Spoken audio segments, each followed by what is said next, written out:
Welcome to 95 news. ప్రతిక్షణం ప్రజాక్షేమం కోసం బులెటిన్ల ముందుగా హెడ్లైన్స్ చూద్దాం. మహబూబ్ నగర్ లోని 1,00,000 ఓట్ల మెజారిటీతో గెలుస్తా, పాలకొండ ఆంజనేయ స్వామి ఆలయం నుండి ప్రచారం ప్రారంభించిన శ్రీనివాస్ గౌడ్. తిరుమలలో శ్రీవారిని దర్శించుకున్న పలువురు ప్రముఖులు, విరామ సమయంలో ఆలయంలోకి వెళ్లి మొక్కులు చెల్లించుకున్న నేతలు. విజయవాడ 1 టౌన్ పోలీస్ స్టేషన్ లో పూర్ణాహుతి కార్యక్రమం, 11 రోజుల ఉత్సవాలు జరిగిన సిపి క్రాంతి రాణా టాటా. మంత్రి రోజా విమర్శలకు TDP MLC Panchamurthy Anuradha counter, రాష్ట్రానికి రోజా చేసిందేమీ లేదని విమర్శ. డీటెయిల్స్ చూస్తే మహబూబ్ నగర్ ప్రజల ఆశీర్వాదంతో అసెంబ్లీ ఎన్నికల్లో 1,00,000 ఓట్ల మెజారిటీతో గెలుస్తానని తెలంగాణ ఆబ్కారీ శాఖ మంత్రి పి శ్రీనివాస్ గౌడ్ చెప్పారు. ఆయన పాలకొండ ఆంజనేయ స్వామి ఆలయం నుండి ప్రచారం ప్రారంభించారు. అంతకుముందు ఆయన కుటుంబ సమేతంగా ఆలయం, చర్చి, మసీదులలో సర్వమత ప్రార్థనలు చేశారు. ఈ కార్యక్రమంలో శ్రీనివాస్ గౌడ్, సతీమణి శారద, మున్సిపల్ మాజీ చైర్మన్ ముత్యాల ప్రకాష్ తదితరులు పాల్గొన్నారు. ఆశీర్వాదంతో గత 2 సంవత్సరాలు 2 పర్యాయాలు ఎమ్మెల్యేగా మంత్రి అయిన తర్వాత జిల్లా ప్రజల మన్ననలు పొంది మళ్ళీ 3వసారి ఎలక్షన్స్లో కూడా పాల్కొండ ఆంజనేయ స్వామి దేవాలయము, ఎంబీసీ చర్చ్, పాస్టర్స్ మొదటి నుంచి కూడా ఏ కార్యక్రమం చేసినా కూడా ఇక్కడ నుంచి శాశ్వత దర్గా ఆశీస్సులు, హిందూ, ముస్లిం, క్రైస్తవుల యొక్క దేవుళ్లను, ముగ్గురు దేవుళ్లను సందర్శన చేసుకొని సర్వమత ప్రార్థనలతో ప్రచారం, 3వసారి ఎలక్షన్ ప్రచారం అనేది ఈ పూజల ద్వారా ప్రారంభం చేయడం జరిగింది. దేవాలయం పోయినా అక్కడ భక్తులు కానీ, పూజారి కానీ, ఇక్కడ శాస్త్రాలు జరుగుతున్న శాస్త్రాలు వీళ్ళందరూ నిండు హృదయంతో వాళ్ళు ఆశీర్వాదించి ఇంకా నీ సేవలు అవసరం, భగవంతుడు అందరూ మీ వెంట ఉంటాడు, భగవంతుని కృప మీ వల్ల ఉంది, మీపైన మీరు ఇంకా అత్యధిక మెజార్టీతో వెళ్ళిపోయింది అత్యున్నతమైన స్థానంలో ఉంటారు. కేసీఆర్ గారి నాయకత్వంలో ఇంకా చాలా బ్రహ్మాండంగా పనిచేస్తారు. వారు తీర్చినందుకు వారికి హృదయపూర్వకంగా వారందరికీ కూడా పాదాభివందనం. మీ నమ్మకాన్ని నేను వమ్ము చేయను. క్షణం నా నియోజకవర్గం, క్షణం నా జిల్లా, క్షణం నన్ను నమ్ముకున్నటువంటి నా వర్గాలను కాపాడుకుంటూ, కంటికి రెప్పలా కాపాడుకుంటూ తెలంగాణ రాష్ట్రంలోనే ఆదర్శమైనటువంటి జిల్లాగా, నియోజకవర్గంగా, తెలంగాణ రాష్ట్రంలోని అత్యంత అభివృద్ధిలో ముందడుగులో ఉన్నటువంటి ప్రాంతంగా వలసల జిల్లా పేరు వచ్చి కూలీలు, వలసలు, అనేక రకాల కరువు కష్టతాలతో ఉన్నటువంటి మహబూబ్నగర్ జిల్లా సస్యశ్యామలంగా పాడి పంటలతో ప్రతి ఒక్కరూ దుబాయ్కో, బొంబాయికో, పూనా పోకుండా ఇక్కడనే ఉండేటట్టు, ఆరోగ్యం కూడా ఎక్కడో హైదరాబాద్ వాళ్ళ ఇంకెక్కడో పోయి కాకుండా అన్ని వైద్యాలు ఇక్కడే ఉండేటట్టు, చదువు, విద్య, వైద్యం, ఆరోగ్యం, ఉపాధి కల్పన కూడా గొప్ప ఇండస్ట్రీ తీసుకొచ్చి ఈ మహబూబ్నగర్లో వ్యాపార రంగాన్ని, అన్ని రంగాల్లో అత్యంత అద్భుతంగా తీర్చిదిద్దడానికి ఆంజనేయ స్వామి చర్చి కానీ ఇక్కడ ఈ పెద్దల ఆశీర్వాదంతో, పూజారుల ఆశీర్వాదంతో, వీళ్ళ నమ్మకం భూమి చేయకుండా కష్టపడి పనిచేసి మీ అందరినీ కాపాడుకుంటారని చెప్పి మీరందరూ అత్యధిక మెజారిటీతో ఎక్కడ పోయినా 1,00,000 మెజారిటీ అంటారు. ముగ్గురు వీళ్ళపోతే పూజ 1,00,000 మెజారిటీ అన్నారు, పెద్ద పాస్టర్లందరూ 1,00,000 మెజారిటీ, మా శాస్త్రాలు గారు కూడా 1,00,000 మెజారిటీ, ఇంకా ఉన్నతమైన పదవులు ఉంటాం. కేసీఆర్ గారు ముఖ్యమంత్రి 3వసారి అయిన తర్వాత ఇంకా మంచిగా ఉంటామని చెప్పి ఆశీర్వదించింది. ఇంకా మీ ఆశీర్వాదం ఇంకా నాకు బలాన్ని ఇచ్చింది. తిరుమల శ్రీవారిని పలువురు ప్రముఖులు దర్శించుకున్నారు. కర్ణాటక మంత్రి R B Timmapur, Telangana MLC M S Prabhakar Rao, Telangana MLA Kaleru Venkatesh, Telangana మాజీ మంత్రి గడ్డం వినోద్ కుమార్లు దర్శించుకున్నారు. రాత్రి తిరుమలకు వచ్చిన వీరు స్వామివారికి జరిగే విఐపి విరామ సమయంలో ఆలయంలోకి వెళ్లి మొక్కులు చెల్లించుకున్నారు.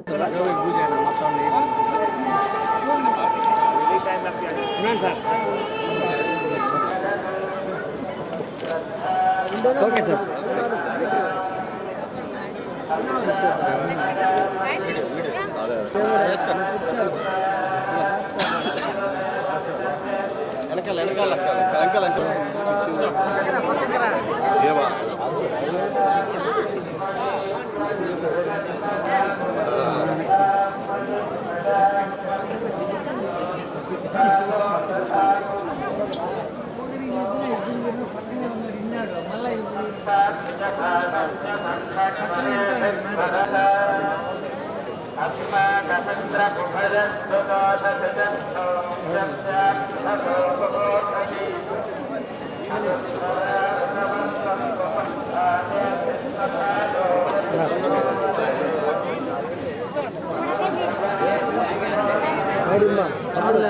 Side sir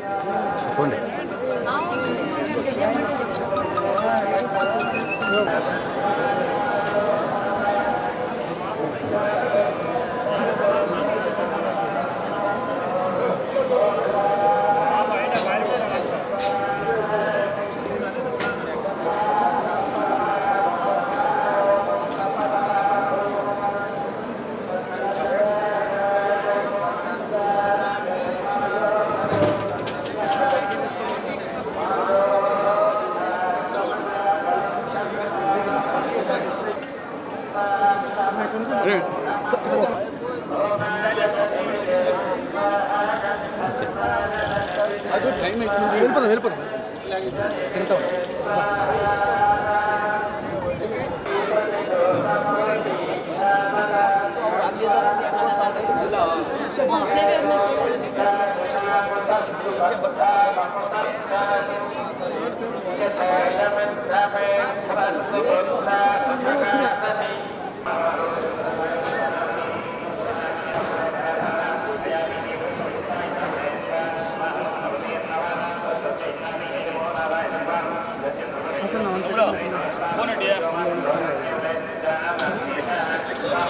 second sir photo స్వా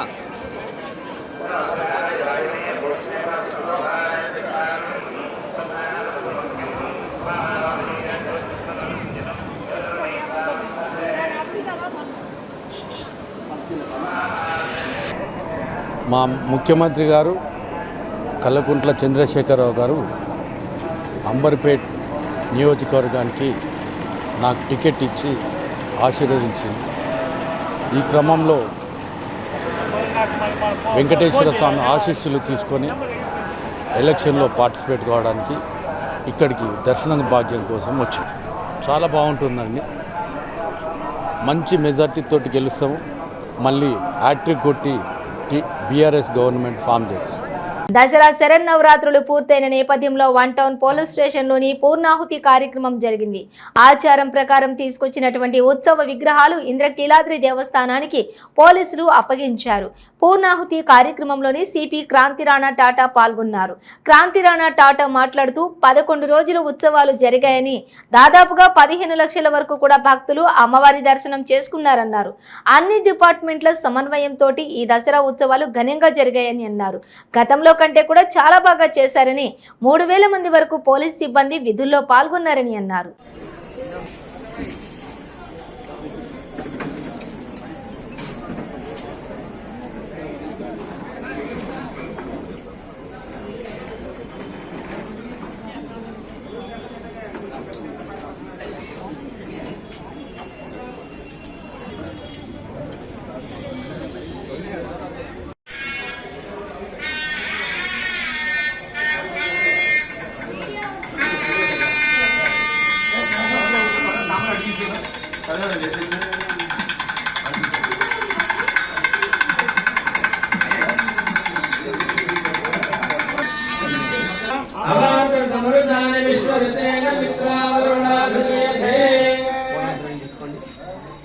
కోసము గణపతి పూజ, అలాగే అక్కడ సూర్య నమస్కారాలు, మహాలింగార్చన, చండీ హోమ కార్యక్రమం చేశారు. పూర్ణవతి అంత కష్టపడి తప్పులు పట్టుకున్నాయి.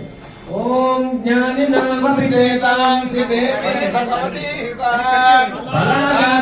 మోహాయ మహామాయా ప్రయచ్చతి దుర్గే స్మృతా శుభాంతరాసి దారిద్ర్య దుఃఖ భయహారిణి గాయంబకే గౌరి నారాయణి నమోషే సర్వశక్తి సమన్వితే భయేభ్యస్తాహి నో దేవి దుర్గే देवी नमोस्तुते सांगाये सायुधाये सवाहनाये सशक्तिकाये सग्रह प्रमुख रुद्रचंडी बलदेवताये नमः स्वाहा पार्वती पतये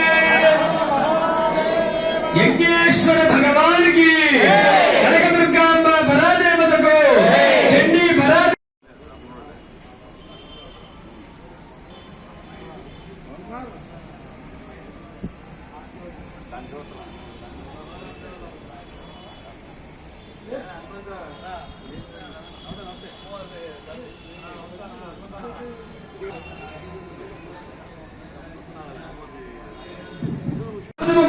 अनाथरक्षक गोविंद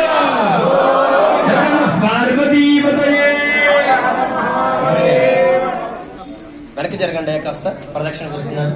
ఓం యాని కాని చ పాపాని జన్మాంతరకృతాని చ తాని తాని ప్రశ్యంతే ప్రదక్షిణ పదే పదే త్రాహి మాం కృపయా దేవ శరణాగత వత్సల అన్యథా శరణం నాస్తి త్వమేవ శరణం మమ తస్మాత్ కారుణ్య భావే మత్కర్మ కుర్వతాం పుంసాం కర్మలోపో భవేద్యది కాండద్వయోపపా కొట్టి వదిలేసి స్వరూపిణి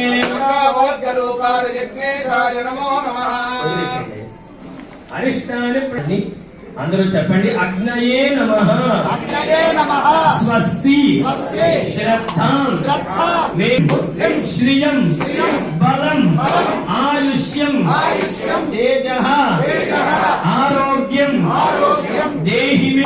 ఓం నమః అపరాధ సహస్రాణి క్రియంతే అహర్నిశం మయా దాసోహం ఇతి మాం మత్వా క్షమస్వ యజ్ఞేశ.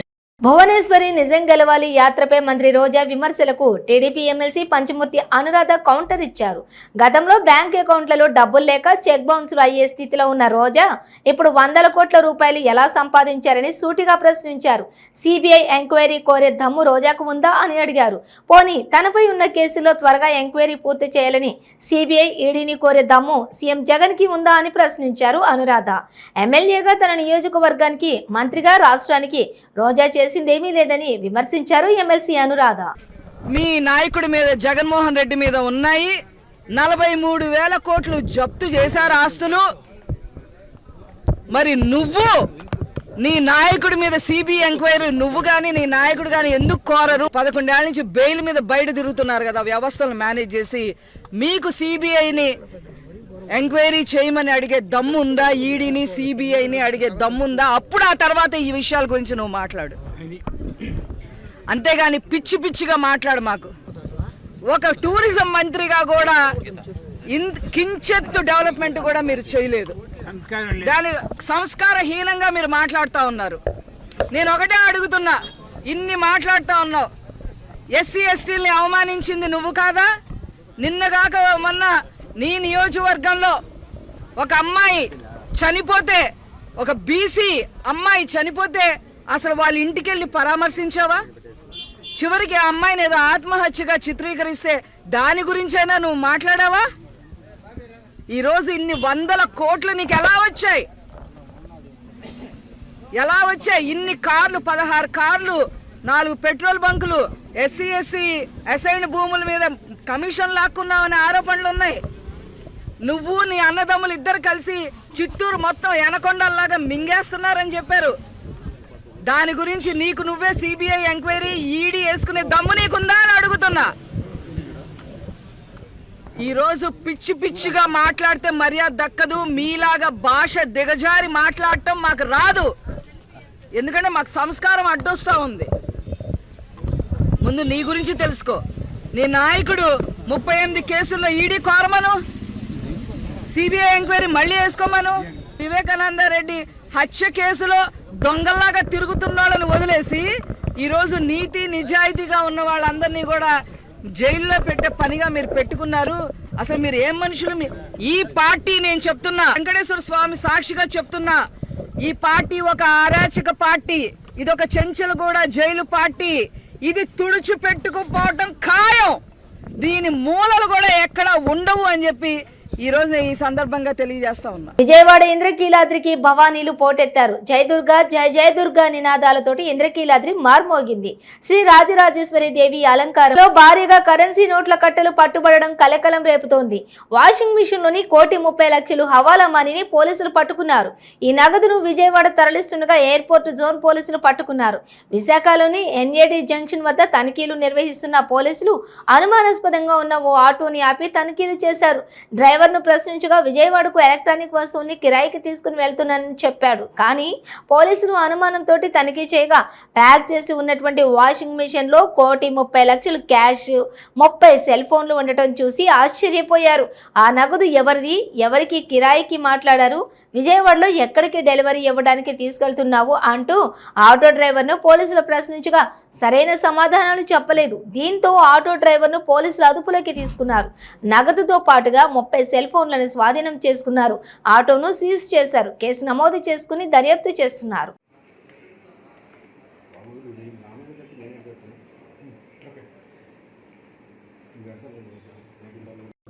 ఓకే అండి, ఈరోజు 25 కదా.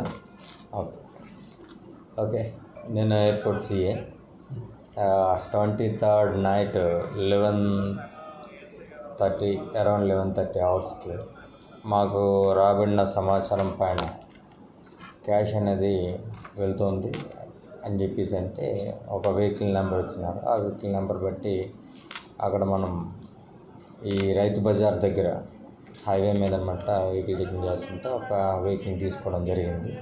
ఆ వెహికల్ వెనకతలు కూడా ఇంకో బైక్ మీద ఒక ఆయన కూడా వస్తున్నారు.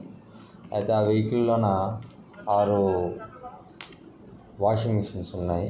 ఆ వాషింగ్ మిషన్స్ అనమాట చెక్ చేస్తే అందులో 2 వాషింగ్ మిషన్స్లో క్యాష్ అనేది అట్టడొక్కుల్లోన పేపర్లతో కట్టబడి ఉంది. అయితే ఆ మొత్తం అమౌంట్ ఏంటి అంటే ఇది ఫస్ట్ తెలియదు అన్నారు. ఆ తర్వాత ఏంటనేది మొత్తం అంతా చూసేసరికి 1,30,00,000 ఉంది. అయితే దీనికి సంబంధించి ఎటువంటి బిల్స్ కానీ ఏమైనా రిసీప్ట్స్ కానీ ఏమైనా ఉన్నాయని చెప్పేసి మనం అడిగాము. అయితే వాళ్ళు దాన్ని అట్ దట్ టైం అనమాట మనకి ఇచ్చేయలేకపోయారు.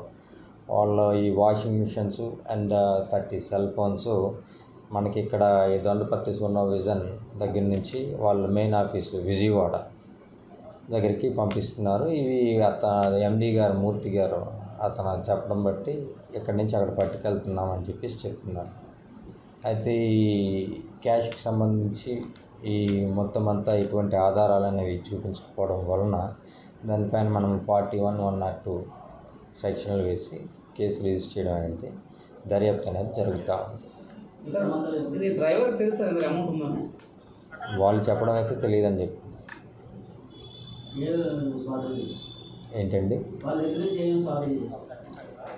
వెహికల్, ఈ అన్క్లెయిమ్డ్ క్యాష్ అండ్ అది వాషింగ్ మిషన్స్లో పెట్టేది washing machines and cell phones. సరే, ఈ వాషింగ్ మిషన్లో మనీ తీసుకెళ్ళాలని కరెక్ట్ అంటారా? యాక్చువల్గా వాళ్ళ దగ్గర ఇది లేదు, కొంతమంది దానికోసమే బ్యాంక్ వాళ్ళు ఎక్కువ తీసుకుంటున్నారు కాబట్టి అక్కడ తరలిస్తున్నాం అనేది వాళ్ళు చెప్తూ ఉన్నారు. వాళ్ళు చెప్పేది అదే చెప్తున్నారు. But what ever it maybe దానికి సంబంధించి అయితే ఆధారాలు లేవు కాబట్టి వాళ్ళు ప్రూవ్ చేసుకోలేకపోయారు కాబట్టి దాన్ని 102 కింద సీజ్ చేయడం. మనకైతే లేదు. వాళ్ళు ఏం సబ్మిట్ చేయాలన్నా కోర్టులో సబ్మిట్ చేసుకోవాలి, వాళ్ళు ప్రూవ్ చేసుకోవాలి. ప్రూవ్ చేసుకున్న తర్వాత కోర్టు కరెక్ట్ అనేంత వాళ్ళు జిఎస్టీ ఇన్కమ్ ట్యాక్స్ వాళ్ళ సమాచారం మనం ఇచ్చినాం, అందరికి ఇచ్చినాం, ఆల్ డిపార్ట్మెంట్స్కి అట్ ద టైం అనమాట వాళ్ళని తీసుకున్నాము. అయితే బిల్స్ గట్టా ఇచ్చేయలేదు కాబట్టి అటు 41 ఇచ్చి పంపించాం. మూర్తి అని చెప్పి మూర్తి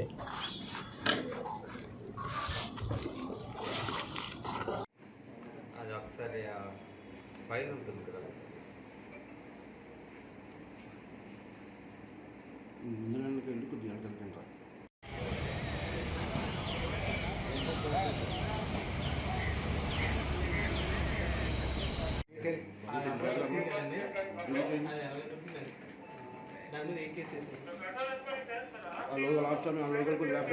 అక్టోబర్ 29, 30, 31వ తేదీల్లో జరగనున్న విజయనగరం ఉత్సవాలకు సంబంధించిన ఆహ్వాన పత్రికలను, కార్యక్రమాలను, పోస్టర్లను అధికారులు ఆవిష్కరించారు. రాష్ట్ర విద్యాశాఖ మంత్రి బొత్స సత్యనారాయణ, డిప్యూటీ స్పీకర్ కోలగట్ల వీరభద్రస్వామి, జిల్లా పరిషత్ చైర్మన్ మజ్జి శ్రీనివాసరావు, కలెక్టర్ నాగలక్ష్మితో కలిసి ఆవిష్కరించారు. విజయనగరం కలెక్టరేట్లో జరిగినటువంటి ఈ కార్యక్రమంలో ఉత్సవాల ప్రోమోను విడుదల చేశారు. అధికారుల సమన్వయంతో ఉత్సవాలను విజయవంతం చేయాలని సూచించారు. అప్పుడు అది నిజమా అబద్ధం అని నా అభిప్రాయం నేను చెప్తాను. చంద్రబాబు చంద్రబాబు నిజం కాదు అవునని న్యాయస్థానం ఏం చెప్పింది? ప్రేమపసి ఉంది, సాక్ష్యాధారాలు ఉన్నాయి, కాబట్టి దీని మీద ఇంకా కులంకుశంగా ఎంక్వైరీ జరగాలి అని చెప్పేసి న్యాయస్థానం చెప్పిన తర్వాత భారత రాజ్యాంగంలో వచ్చి ఆ ఫైనల్గా న్యాయస్థానం చెప్పింది నిజమా? ఓ రాజకీయ నాయకులుగా నేను, నువ్వు, మీరు చెప్పింది, లేదా ఓ వార్తాపత్రికో లేకపోతే ఓ రాజకీయ నాయకులు లేకపోతే ఒకరు చెప్పింది నిజమా? భారత రాజ్యాంగంలో, మన రాజ్యాంగంలోనూ అల్టిమేట్గా ఆఖరిగా న్యాయస్థానం చెప్పింది మనం గౌరవించాలి, న్యాయస్థానం చెప్పింది నమ్మాలి. న్యాయస్థానం తర్వాత ఎంక్వైరీ జరుగుతాయి, తర్వాత కోర్టులు ఉన్నాయి, తదుపరి అప్పుడు దాని మీదది. అంతేగాని వాళ్ళు వచ్చి మేము నిజమంటే మరి నిజమైతే న్యాయస్థానం అంటే న్యాయస్థానం మీద నువ్వు పోరాటం చేస్తావా? న్యాయస్థానంలో వచ్చి తప్పు ఆపాదిస్తున్నావా? లేకపోతే న్యాయస్థానం మీద వచ్చి ఇంకోటి రుతున్నారా? ఏం చెప్పండి ఇది? ఇంకేదైనా పేరు మార్చుకుంటే బాగున్నట్టు నా ఉద్దేశంలో. నిజం మాత్రం చంద్రబాబుని అరెస్ట్ చేయడం అనేది ఆయన అవినీతి చేశారని నిజం, అందులో తేడా అయితే, అందులో వేరే అభిప్రాయం లేదు మాకైతే. కాదు అనేది రేపు ఉత్తరోత్తరంగా జరుగుతున్న ఇంకా దర్యాప్తులను చేసింది, తర్వాత న్యాయస్థానం అప్లై చేసి అప్పుడు న్యాయస్థానం ఏం నిర్ణయిస్తే నిర్ణయం. కాబట్టి ఆ రాజకీయ ఏదో తిరగాలి కాబట్టి తిరుగుతారు. తిరిగి మన ఎవరు ఎన్నికలు వచ్చినప్పుడు ఇంకా బోల్డెన్ డ్రామాలు వస్తాయి, అందులో ఇది ఒకటి. అప్పుడు చెప్తున్నాం కదా, కాదని చెప్తే చెప్పుకోమనండి. వాళ్ళ కేంద్రం నుంచి ఏమి ఇచ్చిందో కేంద్రం దగ్గర ఉంటుంది కదా, వాళ్ళే కదా పర్మిషన్ ఇస్తుంది. ఒకవేళ ఎఫ్ఆర్బిఎం క్రాస్ చేస్తే, ఎఫ్ఆర్బిఎం క్రాస్ అయ్యి అప్పు తీసుకొస్తే వాళ్ళ దగ్గర పర్మిషన్ ఇచ్చినప్పుడు వాళ్ళకి ఇస్తాం కదా, వాళ్ళ దగ్గర ఉంటాయి కదా, వాళ్ళు చెప్పారండి. దానికి సంబంధించిన మంత్రులు కానీ, దానికి సంబంధించిన అధికారులు కానీ ఆ విషయాలు ఎత్తట్లేదే.